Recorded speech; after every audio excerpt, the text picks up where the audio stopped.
আজ রবিবার 14ই চৈত্র 2026 সালের 29শে মার্চ। কন্যা রাশি, কন্যা লগ্ন, ভাগ্য সাইনের জাতক জাতিকাদের আজকের দিনটি কিন্তু এক কথায় বেশ কাটতে চলেছে।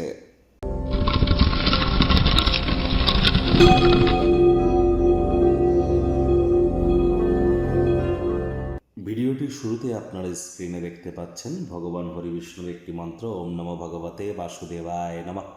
এটি আপনারা আজ 108 বার জপ করুন। এটি আপনাদেরকে বহুলাংশ উপকৃত করবে।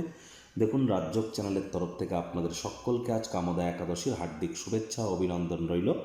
একাদশীর এই মহান ব্রত আপনারা পারলে পালন করুন, যদি না পারেন আজ সাত্ত্বিক জীবনযাপন গ্রহণ করুন, নিরামিষ খাদ্য খাবার খান, এটি আপনাদেরকে উপকৃত করবে।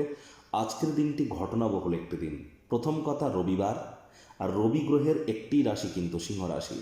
বর্তমানে সিংহ রাশিতে কেতু গোচর করছে, আর সেই কেতু কিন্তু আজই নিজের নক্ষত্র মঘা নক্ষত্রে গোচর করবে। দুর্দান্ত একটি সংযোগ। আর কেতু নিজের নক্ষত্র মঘা নক্ষত্রে গোচর করলেও মঘা নক্ষত্রের সিম্বল কিন্তু একটি সিংহাসন, যা সূর্যকেই কিন্তু নির্দেশ করে। তাহলে আজ আপনারা অবশ্যই, যারা এখনও পর্যন্ত আমাদের চ্যানেলে আপলোড করা মান্থলি রাশিফল এপ্রিল মাস আপনাদের কেমন যাবে এখনও দেখেননি, সময় সুযোগ বুঝে দেখে শুনে নিন। কারণ এপ্রিল মাসে কিন্তু বাঙালির শুভ নববর্ষ, অক্ষয় তৃতীয়া আমরা পরিলক্ষিত করব। একই সাথে কিন্তু কেতু নিজের নক্ষত্রে গোচর করতে চলেছে।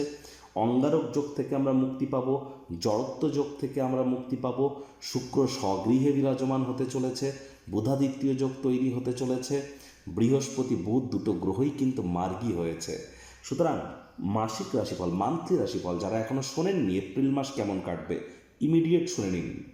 ভাগ্যমিটার আজ আপনাদের বলছে 8 আউট অফ 10, ভাগ্য আপনাদের অনুকূলেই থাকবে। স্বাস্থ্যগত ব্যাপারে আপনাদেরকে একটু সাবধানতা অবলম্বন করেই কিন্তু চলতে হবে। আজ কায়িক পরিশ্রমের কারণে শরীরে ক্লান্তি কিন্তু আপনারা অনুভব করতেই পারেন। ওজন বুঝে ভোজন গ্রহণ করুন। রাস্তাঘাটে সাবধানে গাড়ি ঘোড়া চালান। কোনো প্রকার নেতিবাচক অনুভূতির আশ্রয় ভুলেও যেন গ্রহণ করবেন না। হতাশা কিন্তু আপনাদেরকে গ্রাস করতেই পারে। আবেগপ্রবণ হলেই কিন্তু ক্ষতি। অর্থগত ব্যাপারে আয় ইনকাম বাড়বে। নতুন উদ্যোগ পরিকল্পনার পাশাপাশি নতুন নির্মাণ কার্যের শুরুয়াতও আজ করা যেতেই পারে। বিদেশের কোনো মাটিতে বা ভিন্ন রাজ্যে, ভিন্ন শহরে যদি কোনো জমি জায়গাতে অর্থ বিনিয়োগ করে থাকেন, সেটি কিন্তু আজ চড়া দামে বিক্রি হতে পারে। আজ যারা জমি বাড়ি কেনাবেচার বিজনেস করেন, রিয়েল এস্টেটের জগতে আছেন, অতিরিক্ত কিছু আর্থিক মুনাফা কিন্তু আপনারা অর্জন করতেই পারেন। চাকরিজীবীদের জন্য অফিসের পরিবেশ এক প্রকার ঠিকঠাক। রবিবার হলেও অনেককে কিন্তু অফিসে যেতে হয়। আজ রাজনীতিবিদ যারা আছেন, জনসংযোগ বৃদ্ধি করুন, দেখবেন সমাজে আপনাদেরও পপুলারিটি বাড়বে। শিক্ষার্থী বিদ্যার্থীরা যে কোনো প্রকার পরীক্ষা প্রতিযোগিতায় সফলতা প্রাপ্তি করবেন। উচ্চশিক্ষার জন্য যারা বিদেশ যাত্রার কথা ভাবছিলেন, ভাগ্যদেবীও কিন্তু আজ আপনাদের পক্ষেই আছেন। সন্তান সন্ততি থেকে থাকলে তারাও কিন্তু তাদের কৃতিত্বের দ্বারা আপনাদেরকে গর্বিত অনুভব করাবে। হাউসওয়াইফদের জন্য দিনটি এক প্রকার বেশ। প্রেমিক প্রেমিকা স্বামী স্ত্রী দিনটিকে যতটা সম্ভব রোম্যান্টিক করে তোলা যায়, সেই প্রচেষ্টাই আপনাদের জারি রাখা উচিত। অবিবাহিতদেরও বিবাহের যোগ পরিলক্ষিত হচ্ছে। পরিবার পরিজন, নিকটে স্থানীয় ব্যক্তিবর্গ, বন্ধু স্বজন সকলের সাথেই ভাব ভালোবাসা বাড়বে। পরিবারের প্রতি সকল প্রকার দায়িত্ব সঠিক সময়ের মধ্যে সুনিপুণভাবে পালন করতে আপনারা সক্ষম হবেন। আজ আপনাদের শত্রুপক্ষ, বিরোধী পক্ষ একটু হলেও শক্তিশালী কিন্তু থাকছে।